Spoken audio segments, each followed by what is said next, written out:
Horror stories اور خوفناک واقعات ڈھونڈتے اور لکھتے لکھتے ایک رات میرے ساتھ ایسا واقعہ پیش آ گیا جس کا میں نے کبھی سوچا بھی نہیں تھا۔ آپ کے لیے صرف یہ ایک کہانی ہوتی ہے، پر ہمارے لیے اس پر ایک ریسرچ اور پورا دھیان لگانا پڑتا ہے۔ میں جو واقعہ آپ سے گوش گزار کرنے جا رہا ہوں، یہ حقیقت پر مبنی ہے جو گزشتہ ہفتے میرے ساتھ میرے ہی گھر میں پیش آیا۔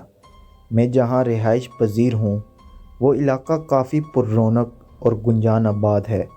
یہ ہمارا آبائی گھر ہے جہاں اب میں اکیلا رہتا ہوں، کیونکہ میرے اماں ابا کی وفات اور بہن بھائیوں کی شادیوں کے بعد سب علیحدگی کر چکے ہیں۔ میں ابھی شادی شدہ نہیں، اور دوسرا اماں ابا سے بے انتہا محبت کی نسبت رکھتے ہوئے ان کی یادوں کو گلے لگائے اسی گھر میں اکیلا رہائش پذیر ہوں۔ خیر، اب چلتے ہیں اس قصے کی جانب۔ میں آپ کو بتاتا چلوں، یہ منگل کی سرد رات تھی اور میں بستر میں لیٹا ہوا تھا۔ آپ سب کے لیے ہارر سٹوری لکھ رہا تھا۔ میری عادت ہے کہ میں رات 12 بجے جم سے اپنی ڈیوٹی آف کر کے پھر رات میں سٹوریز لکھتا ہوں۔ اس دن بھی میں لکھنے کے عمل میں مصروف تھا تو مجھے کمرے کے باہر کھڑکی کی جانب کوئی حرکت محسوس ہوئی۔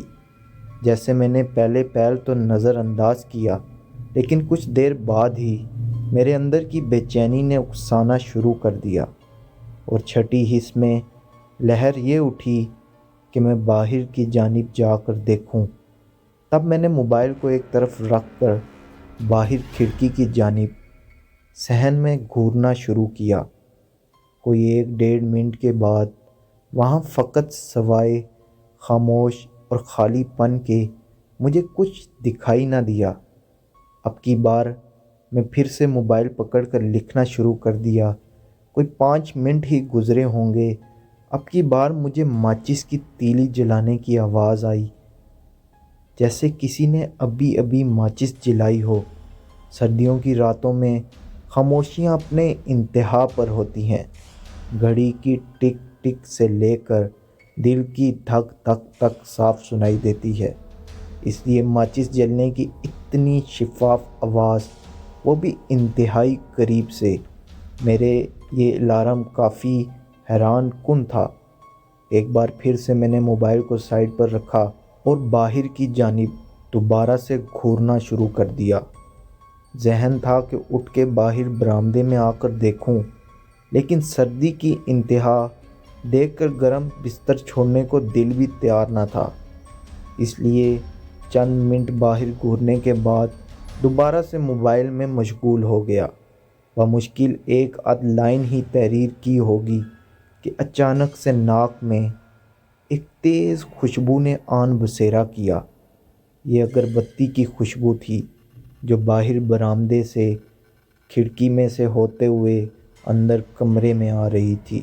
در حقیقت اب کی بار میں پوری تشویش میں مبتلا ہو چکا تھا، اس لیے فٹافٹ بستر سے نکلتے ہوئے باہر برآمدے میں آن پہنچا۔ فرش پر ایک عدد ماچس اور اس ماچس کی تیلیاں بکھری پڑی تھی، لیکن اس کے آس پاس کوئی نہیں تھا۔ اگربتی جلتی دکھائی نہ دے رہی تھی، لیکن اس کی بہت تیز خوشبو میرے ناک میں آ رہی تھی۔ اس طرح گھر میں میرے علاوہ کوئی نہیں رہتا تھا، تو اس خالی گھر میں میرے علاوہ ایسی کون سی دوسری جنس تھی جو یہ حرکت کر رہی تھی؟ خیر، میرے لیے یہ تشویش کی بات تھی، لیکن خوف کی ہرگز نہیں، کیونکہ میں اب خوف کی سرحدوں سے کافی آگے نکل آیا ہوں۔ کچھ دیر ارد گرد کے ماحول کو ٹٹول اور دیکھنے کے بعد میں نے پھر سے واپس بستر کی جانب راہ لی اور جا لیٹا۔ ابھی میں بستر میں لیٹا ہی تھا کہ اچانک سے پورے گھر میں گپ اندھیرا ہو گیا۔ لائٹ چلی گئی۔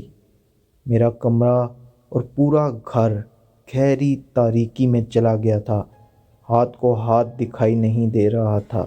میں نے لیٹے ہوئے ہی جلدی سے بستر میں موبائل کو ڈھونڈنے کے لیے ٹٹولنا شروع کیا، لیکن موبائل نہیں مل رہا تھا۔ لیکن اسی اثنا پازیب کی چھنک سے چلتے قدم مجھے کمرے میں آتے محسوس ہوئے۔ جیسے کوئی میرے قریب میرے بستر میں آن کھڑا ہو۔ پھر میں نے لحاف میں ہی اپنے ایک پیر پر انسانی لمس کو محسوس کیا، جیسے کوئی انسانی جسم مجھے چھو رہا ہو۔ اب کی بار میری حالت اور صورتحال خراب ہو رہی تھی اور میں اٹھ کر بیٹھتے ہوئے دوبارہ سے موبائل تلاش شروع کر دیا، جو آخر کار میرے ہاتھ میں آ گیا۔ میں نے موبائل پکڑتے ہوئے جیسے ہی اسے آن کرنا چاہا تو اسی وقت ہی پورے گھر کی لائٹ دوبارہ سے آن ہو گئی۔ کمرے میں جلتی ٹیوب لائٹ سے میری آنکھیں جھلملا اٹھی۔ خیر میرے آس پاس کچھ نہ تھا، کمرہ پہلے کی طرح خاموش اور خالی تھا، لیکن میرے دل کی دھڑکن جان چکی تھی وہی تھا، میرے آس پاس ہی تھا، ایک بار پھر سے آیا تھا۔ وہ ساری رات میں نے ادھ جاگی آنکھوں سے گزاری اور صبح ہوتے ہی گہری نیند سو گیا۔ میں اب بھی اور آج بھی اسی گھر میں ہوں، بالکل تنہا اور اکیلا، رات بھر جاگ کر گزارتا ہوں اور دن میں نیند پوری کرتا ہوں۔ ایک ہفتہ سے اوپر ہو چکا، دوبارہ کچھ محسوس نہیں کیا، لیکن جانتا ہوں جب اس کا دل چاہا وہ پھر سے اپنی آہٹ دلائے گی۔ ہم لوگ آپ کے لیے اتنی محنت کرتے ہیں، آپ کا لائک، آپ کا کمنٹ بہت معنی رکھتا ہے ہمارے لیے۔